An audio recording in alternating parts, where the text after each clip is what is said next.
आज हम श्री शत्रुंजय महातीर्थ का 15वां उद्धार किसने किया था और उसका क्या इतिहास था और उस समय क्या घटनाएं घटित हुई थी, जैनों का राजा आदि पर कैसा प्रभाव था, कैसा इन्फ्लुएंस था, उसका विवरण देखेंगे। बने रहिए इस वीडियो के अंत तक। समर सिंह यानी कि समरा शाह अपने पिता देशल शाह और माता रंभोली के साथ पाटन आकर बसे थे।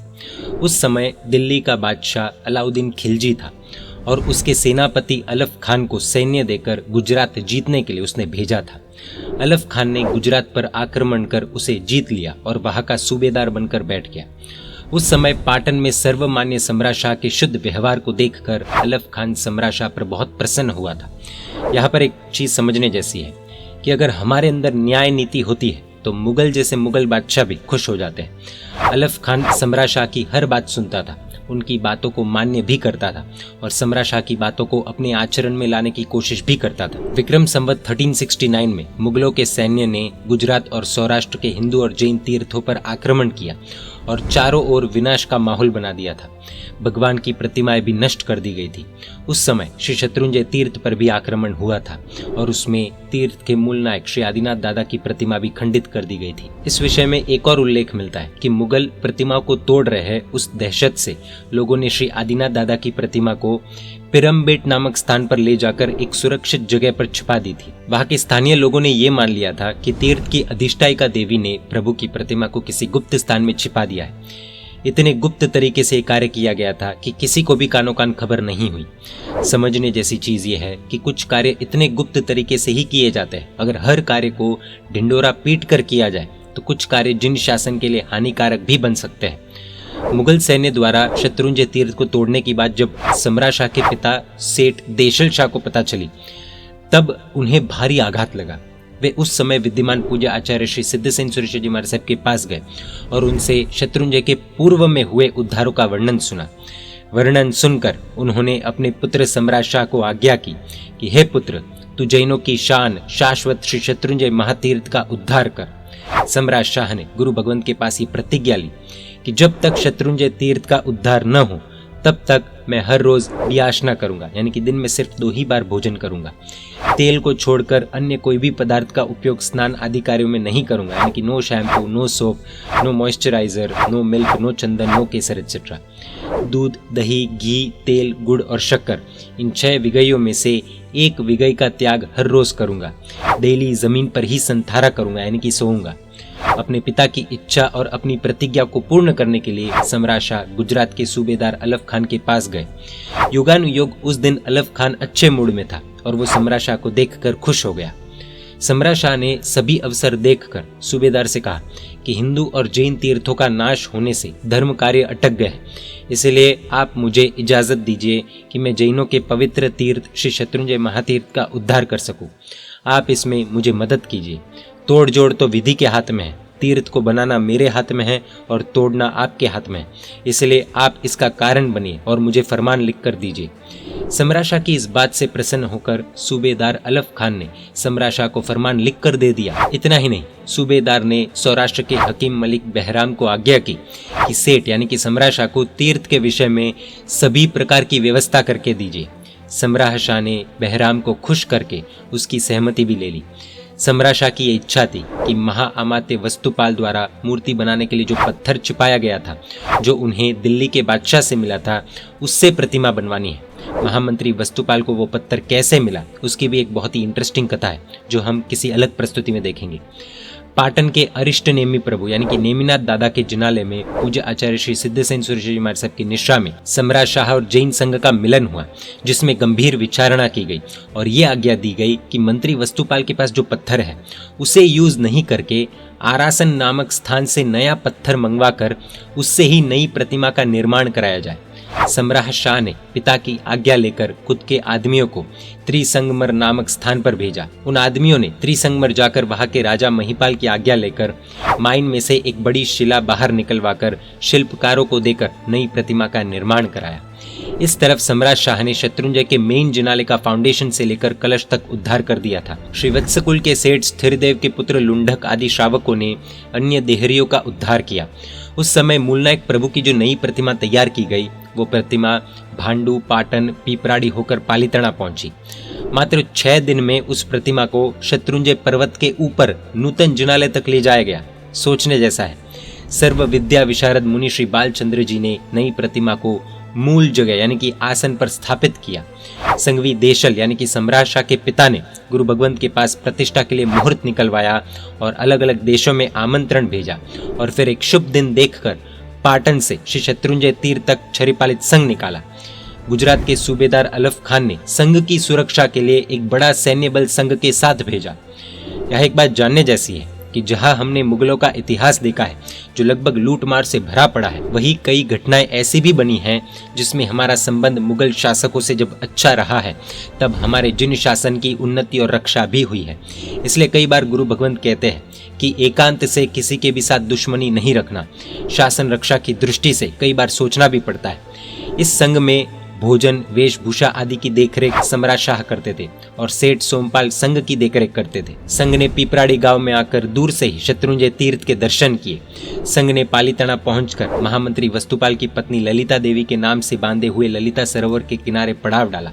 उस समय खंबात से साजनपाल और देवगिरी से सहजपाल भी संघ लेकर पालीताना पहुंचे। पिता, पुत्र और भाइयों का परिवार पालीताना में इकट्ठा हुआ। यहाँ एक बात समझने जैसी है कि आजकल कई बार ऐसा देखने को मिलता है कि संघवी जब एक संघ निकालते हैं तो उसकी इतनी महिमा की जाती है, जबकि पहले के समय में 3 अलग अलग भाइयों ने 3 अलग अलग दिशाओं में से पालीताना का छरिपालित संघ निकाला था और वो सिर्फ और सिर्फ भक्ति भाव से, नहीं कि नाम की कामना से। आजकल आचरण में भी बहुत कमी देखी जाती है, लेकिन उस समय में ऐसा नहीं था। वहां उपस्थित सभी लोगों को इस कुटुंब यानी कि परिवार का मिलाप देखकर बहुत हर्ष हुआ था। इस संघ में उपकेश गच्छ के पूज्य आचार्य श्री देवगुप्त सुरेश्वर जी महाराज साहब, पूज्य आचार्य श्री सिद्धसेन सुरेश्वर जी महाराज साहब और उपकेश गच्छ के ही पूज्य आचार्य श्री कक्क सुरेश्वर जी महाराज साहब, नागेंद्र गच्छ के पूज्य आचार्य श्री प्रभानंद सुरेश्वर जी महाराज साहब, भावडार गच्छ के पूज्य आचार्य श्री वीर सुरेश्वर जी महाराज साहब, कलिकाल सरोवर के श्री हेमचंद्राचार्य जी महाराज साहब के पूज्य आचार्य श्री वज्रसेन सुरेश्वर जी महाराज साहब, थारापद्र गच्छ के पूज्य आचार्य श्री सर्वदेव सुरेश्वर जी महाराज साहब, ब्रह्मांड गच्छ के पूज्य आचार्य श्री जगत चंद्र सुरेश्वर जी महाराज साहब, निवृत्ति गच्छ के पूज्य आचार्य श्री आम्रदेव सुरेश्वर जी महाराज साहब, नाणक गच्छ के पूज्य आचार्य श्री सिद्धसेन सुरेश्वर जी महाराज साहब, बृहद गच्छ के पूज्य आचार्य श्री धर्मघोष सुरेश्वर जी महाराज साहब, वृद्ध पोषाण गच्छ के पूज्य आचार्य श्री रत्नाकर सुरेश्वर जी महाराज साहब आदि मुख्य आचार्य भगवंत संघ में पधारे थे। उस समय के संघ में कितने आचार्य भगवंतों की और कितने गच्छों की एकता थी वो जानना जरूरी है, समझना जरूरी है। छोटी छोटी बातों में लड़ाई करने वाले गच्छ और गच्छ के श्रावक को इस एकता को आंखें खोलकर देखना और कान खोलकर सुनना चाहिए, क्योंकि जब जब जिन शासन की एकता सामने आई है तब तब तीर्थ स्थान हो या फिर धर्म स्थान हो, सभी में सिर्फ उन्नति ही उन्नति, रक्षा और उद्धार हुआ है। सम्राट शाह ने श्री शत्रुंजय महातीर्थ का 15वां उद्धार करके विक्रम संवत 1371 में माघ सुदी 7 गुरुवार के दिन श्री आदिनाथ भगवान की नई प्रतिमा की प्रतिष्ठा करवाई थी। संघ 30 दिनों तक गिरिराज के ऊपर रहा था। सम्राट शाह के बड़े भाई सहजपाल ने आचार्य, वाचनाचार्य, उपाध्याय, मुनि आदि सभी साधु भगवंतों का सत्कार किया। उस संघ में 700 चारण, 3000 भाट, 1000 से ज्यादा गायक उपस्थित थे। आजकल सिम्फनी कॉन्सर्ट्स आदि ऑर्गेनाइज किए जाते हैं जिसमें 5, 10, 20, 30, 40 सिंगर्स होते हैं। लोगों को ये बहुत न्यू और यूनिक चीज लगती है, लेकिन आपको जानकर हैरानी होगी कि पहले के समय में एक ही संघ में कुल मिलाकर 4700 गायक आदि मौजूद थे। उन सभी गायकों का, शिल्पियों का तथा संघ में पधारे सभ्यों का अच्छे से अच्छा सत्कार कर उन्हें राजी किया गया। संघ पालीताना से गिरनार महातीर्थ गया और वहां पर 10 दिन रुका। फिर वहां से प्रभास पाटन, वंथली, देव पाटन, अजाहरा, कोडीनार और देवबंदर होकर पालीताना वापस गया।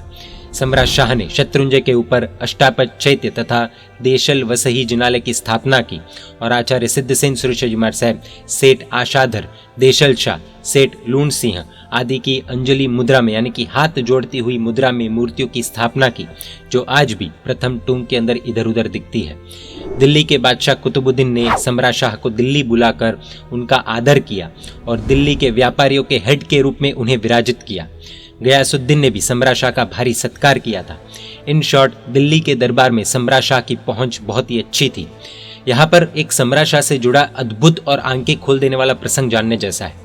आज हमारे अंदर किसी को किंग मेकर माना जाता है तो उसमें सम्राट शाह का नाम टॉप 5 की लिस्ट में आता है। गयासुद्दीन बादशाह ने पांडु देश के राजा वारवल को जेल में डाल दिया था। सम्राट शाह ने अपने इन्फ्लुएंस से यानी कि पहुंच से वारवल को छुड़ाकर पांडु देश की गादी पर बिठाया था और इसीलिए सम्राट शाह को राज स्थापनाचार्य का बिरुद भी मिला था। सम्राट शाह ने 1371 में शत्रुंजय का 15वां भव्य उद्धार करने के बाद वापस 1375 में 1375 में शत्रुंजय तक का चरिपालित संघ निकाला था। सम्राट शाह ने बादशाह का फरमान लेकर पूजा आचार्य श्री जिन परमेश्वर शिवजी महाराज साहब के साथ मथुरा, हस्तिनापुर आदि तीर्थों की यात्रा भी की थी। वहां से सम्राट शाह देवगिरी गए थे। वहां गयासुद्दीन का नवाबजादा उलग खान था। उसने सम्राट शाह को खुद का भाई जाहिर करके बहुत सम्मान दिया था। इतना ही नहीं, इन निस्पृह शिरोमणि सम्राट शाह को तेलंगाना का राजा भी बनाया था और तेलंगाना का सरदार सम्राट शाह को चाचा कहकर बुलाता था। मुगल सैन्य ने पांडु देश के राजा, प्रजा आदि 11 लाख लोगों को कैद में डाल दिया था और सम्राट शाह ने परमिशन लेकर उन सभी को छुड़वाया था। सम्राट शाह ने देवगिरी में नए जैनों को बसाकर एक तरह से राम राज्य की स्थापना की थी। ये घटना आंखें खोल देने वाली है। एक व्यक्ति को भी जब कैद में निकलना नियरली इम्पॉसिबल था, उस समय में एक साथ 11 लाख लोगों को कैद से छुड़वाने की कैसी घटना बनी होगी और उन 11 लाख लोगों का कितना आशीर्वाद सम्राट शाह को मिला होगा, सोचने जैसी बात है। सम्राट शाह का निधन संवत 1393 में हुआ था और उसी साल पूज्य आचार्य श्री कक्कसुरी शिवजी महाराज साहब ने पाटन में नाभिनंदन जीर्णोद्धार प्रबंध की रचना कर शत्रुंजय उद्धार प्रबंध बनाया था, जो हम आज भी पढ़ सकते हैं एवं उसमें इन सभी हकीकतों को जान भी सकते हैं। तो ये हमने देखा कि किस तरह सम्राट शाह ने श्री शत्रुंजय महातीर्थ का 15वां उद्धार करवाया और हमने उन्हीं के जीवन की एक अद्भुत घटना भी देखी, जिसमें 11 लाख लोगों को बचाने का कार्य सम्राट शाह ने अपने इन्फ्लुएंस से किया था। यानी कि उस समय जैनों का इन्फ्लुएंस कैसा था और आज हमारा इन्फ्लुएंस कहाँ पर है, ये दोनों डिफरेंस जानने एवं समझने जैसा है, एनालिसिस करने जैसा है। जय जिन शासन, जय महावीर।